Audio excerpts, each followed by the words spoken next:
Previously, you've heard that skeleton is the one that's responsible for giving shape to our body. There are three types of skeletons out there. We have the hydrostatic skeleton, we have the external skeleton, so-called exoskeleton, and we also have the internal skeleton that we call endoskeleton. Mammals and amphibians are examples of many vertebrates that have endoskeleton. And speaking about endoskeleton, it has two major parts.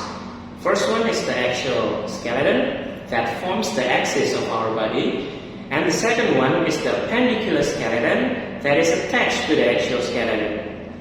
The endoskeleton provides the shape, protection, and support for the animals, which together with the muscles allows the movement or locomotion. Together with the skeleton, muscles form what we call a musculoskeletal system. Now let me tell you a little bit about the muscles. There are three types of muscles in vertebrates, and those are the cardiac muscles, smooth muscles, and also a skeletal muscle. It doesn't matter what type of muscle are they, the fundamental mechanisms of contraction is still the same. Contraction, by the way, is the mechanisms in which our muscle is working. Think of it as a shortening. Vertebrate skeletal muscle is attached to the skeleton through tendons, and it accounts for at least 40% of the total muscle in our body. Skeletal muscle is actually a bundle of muscle fibers. The contraction of this muscle moves the bone and enabling the movement and our locomotion. Sometimes it is called striated muscles because it is striated by nature. And aside from that, skeletal muscle is kind of long and cylindrical in terms of shape and is multinucleated, aka possess more than one nucleus. These muscles is operated voluntarily, meaning you can consciously control the muscles at a certain area to contract in order to perform a certain movement or locomotion. Aside from the movement purpose, this muscle also has three other important roles. First is maintaining posture and body position. We are rarely aware of this, yet this function is continuously performed with a tiny bit of adjustment. Otherwise, you will be limping down on the ground due to the never-ending downward gravity pull. The second is to stabilize our joint. As the skeletal muscle pulls your bone to cause movement and or locomotion, the joints need to be stabilized. Otherwise, you will get dislodged joint, which could end up tearing your muscles. And the third function is generating body heat as the product of a contraction. Nearly 3/4 of the energy produced in muscles escape as a heat to maintain our body temperature. What about the large internal organ in our body, aka viscera, such as blood vessels, organ of the digestive tract, respiratory tract, etc.? These organs do not need your input in order to work, as they are automatically controlled by the nervous system. And in this case, what is needed is not the skeletal muscle that can be moved by our control, aka the voluntary action, but the smooth muscle that can automatically contract and relax, so it works involuntarily. This muscle, as the name suggests, looks smooth, and it is shaped like a spindle, and it's also uninucleate, meaning it only possesses one single nucleus. Cell of these muscles is arranged in layers, and most of them two layers, like longitudinal and circular, which alternately contracting to cause the size and shape changes to the organ. And the last type is the cardiac muscles, which is striated like our skeletal muscle, but it's also uninucleate like the smooth muscle. It is short and branched as well, and as the name says, cardiac, it pertains to the heart. It can only be found in your heart. Your heart does beat due to the contraction of these muscles, and you will not have control over it, just like smooth muscles. Unlike the smooth muscles, though, this cardiac muscle is pretty strong. It's accommodating for 60 to 100 beats per minute in normal adult during the resting period. Think about it. If, let's say, the beat is constant at 60 beats per minute for the whole 24 hours. That means the cardiac muscles have to contract 86,400 times a day. And in reality, it's not that low. The heartbeats vary a lot, depends on what activity is being performed, and it can easily exceed 100,000 times a day. Every single skeletal muscle in our body is attached to the bone or to other connective tissue at no fewer than 2 points. These 2 points can be categorized either into an origin, which is the end of muscle attached to the immovable or less movable bones. So you can think about it as an anchor. And the other one is as an insertion, which is the end of muscle that is attached to the movable bone. When the muscle contracts, the insertion moves towards the origin. Now, some of the muscles have interchangeable origins and insertions, depending on the actions being performed. For example, rectus femoris muscle of the anterior thigh, anterior is the front and while posterior is the back, which crosses the hip and the knee joints. So when you extend your knee, the proximal pelvic attachment will be the origin. But when you bend your knee, the distal attachment on the leg is the origin. And speaking about the skeletal muscle activity, there are 5 golden rules that needs to be fulfilled no matter what. First, with a few exceptions, all skeletal muscles crosses at least one joint. And second, the bulk of skeletal muscles lies proximal to the joint cross. Proximal means near the center, while distal is away from the center. All the skeletal muscles have at least 2 attachment points, the origin and the insertion point. Fourth, skeletal muscles can only pull as they contract. They can never push. And 5, during the contraction, a skeletal muscle insertion moves towards the origin. Now that we've learned about the 5 rules of skeletal muscle activity, we will now look at the most common types of body movement that happens in our body based on those rules. So we have flexion, which is the movement in a sagittal plane that decreases the angle of the joint and brings 2 bones closer together. Sagittal plane can also be called the longitudinal axis, which is the anatomical plane that divides our body into left and right. Flexion can happen in both hinge joint, like when you're bending your knee or you're bending your elbow, and it can also happen in ball socket joints, like you're bending forward at your hip. The opposite is an extension, which is the movement in the sagittal plane that increases the angle or the distance between 2 bones or parts of the body. Well, for the extension, there can be a hyperextension, which is an extension that is greater than 180 degrees. So it's like when you're moving your arm posteriorly beyond the normal anatomical position, or when you're facing outwards so that your chin points to the ceiling. Next, we have rotation. Rotation is a movement along longitudinal axis, and it's commonly found in ball and socket joints. For example, when you rotate your head, you want to face to the left, you want to face to the right. Speaking about rotation, there can also be a lateral or a medial rotation. Lateral rotation means like a rotation movement of the limb laterally or away from the midline, while the medial rotation is a rotation movement of your limb medially or towards the midline.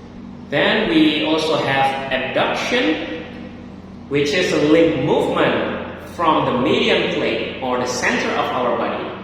And it applies to the fanning movement as well on your fingers or toes when you spread them apart. The opposite is adduction, which is a limb movement towards the median plane or the center of the body. Think about it like you're adding a body part by bringing it closer together to the trunk. We also have circumduction, which is a combination of flexion, extension, abduction, and adduction, and this is commonly found in wall socket joints. The proximal end of this limb is stationary, while the distal end moves. However, there are movements that do not fit into the previous categories, such as dorsiflexion, which is the upward movement of the foot at your ankle so that the toes pointing towards your head. And the plantar flexion is a downwards movement of the foot at your ankle so that the toes pointing away from your head. We also have inversion, which is a special movement of your foot so that you can turn your sole medially, and the eversion, which is a movement where you turn the sole of your foot laterally. We also have supination, which is referring to a movement of a radius around the ulna. So this is in your hands. So it's more like where the position of the radius and ulna are in parallel. However, when the radius moves over the ulna, we call it pronation. We also have a movement that we call opposition, which is the action in which your thumb, the point of your thumb, the tip of your thumb, is touching the tip of any other fingers on the same hand. Our body movement is often a result of two or more muscles acting together or against each other. It is arranged so that whatever one muscle is doing, the other one will be performing the reverse. Generally speaking, it's like a group of muscles that produces opposite movement lies on the opposite side of a joint. Muscles that have a major responsibility to cause a particular movement is called a prime mover, while the muscles that oppose the movement of a prime mover is called antagonist. When the prime mover is contracting, the agonist will be relaxed, and the role can be reversed depending on the actions. For example, in elbow flexions, the biceps brachii and the brachialis muscles of the arm are the prime mover and are antagonized by the triceps brachii. In case of elbow extension, the triceps brachii is the prime mover and is antagonized by the both biceps brachii and the brachialis muscle. There is so-called synergist, which helps the prime mover by producing the same movement or at least reducing the undesired movements. When a muscle crosses two or more joints, its contraction will cause the movement in all joints unless synergist is there to stabilize it. For example, the flexor muscle of the fingers cross both the wrist and the finger joints. You can make a fist without bending your wrist because the synergist muscle stabilizes the wrist joints and allows the prime mover to act on your finger joints. We also have fixators, which are specialized synergists that holds the bone still or stabilizing the origin of a prime mover, so all the tensions can be used to move the insertion bone. Muscles that anchor the scapulae to the thoracic cage are the fixators. So what is the relevance of this topic to you? Related to the function of both skeleton and the muscles. Both are important for support and movement. If you want to properly function, you want to properly move, they must be kept at a good condition. And there are several ways in which we can achieve that. First, we could maintain proper standing or sitting position. Vertebral column is pretty important because it affects how a person is carrying him or herself. If the vertebral column is bent, chances are that it will affect the way viscera work and it will put undue pressure and stress on the skeleton and the muscles involved. When we are talking about the good standing posture, it means like the head, the backbone, the hips, and the legs are vertically aligned so that the person, muscle, carry as little weight as possible and stay well balanced. When we are sitting, the hip should be well against the back of the chair and shift the weight of the entire body to the thigh muscles. Slouching will put the weight on the curved back and hips. Another way to keep both skeleton and muscles in a good shape is by having a balanced diet. By having an adequate intake of calcium, phosphorus, and vitamin D, you can have your bones strengthened. And this is important especially for kids who are still in a growth phase or for elderly to prevent osteoporosis. If you'd like to work out, performing warms up before the workout and cooling down afterwards would help to reduce the chance of getting muscle cramps or injuries. And lastly, your clothing. Clothing should not be restricting movement of the body at all. Otherwise, it will interfere with your movement and it will, at some point, affect your skeleton and your muscles. There are a lot of things that could go wrong with your skeleton and or muscles, be it intentionally or not. Several of the most common are muscle cramps, which is caused by the protracted, involuntary, and forced contraction of the muscles. The muscles will not go into relaxation mode in this case, which will result in an intense pain and inability to use that particular muscle. This condition can be resolved by itself in a second, but in some cases you need several minutes. And well, yeah, it's pretty common among athletes and older people. Then we also have a muscular dystrophy, which is a group of muscle disease due to the mutation of somebody's gene. Because of this single mutation or several mutations, the muscle will progressively degenerate, causing a decrease in the mobility, which ultimately hampers our daily activity. Osteoporosis is a bone wasting or a bone deterioration, and this is due to the hormone deficit or inactivity. Adequate intake of calcium, phosphorus, and vitamin D will help to prevent the osteoporosis by ensuring the bone to stay strong and stay dense.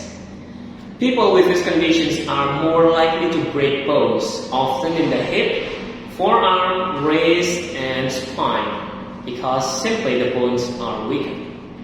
We also have this disorder called a spine curvature disorder, which is due to the misaligned vertebra, such as scoliosis, when the spine has a sideways curve, lordosis, when the spine has a significant inward curve at the lower back, and the kyphosis, when the spine has significant outward curve at the upper back.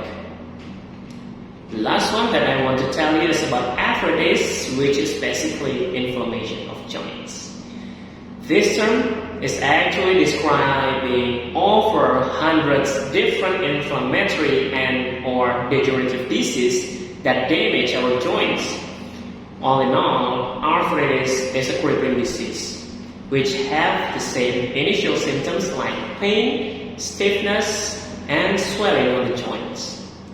As the disease is progressing, there will be changes in joint structures depending on the type of the arthritis.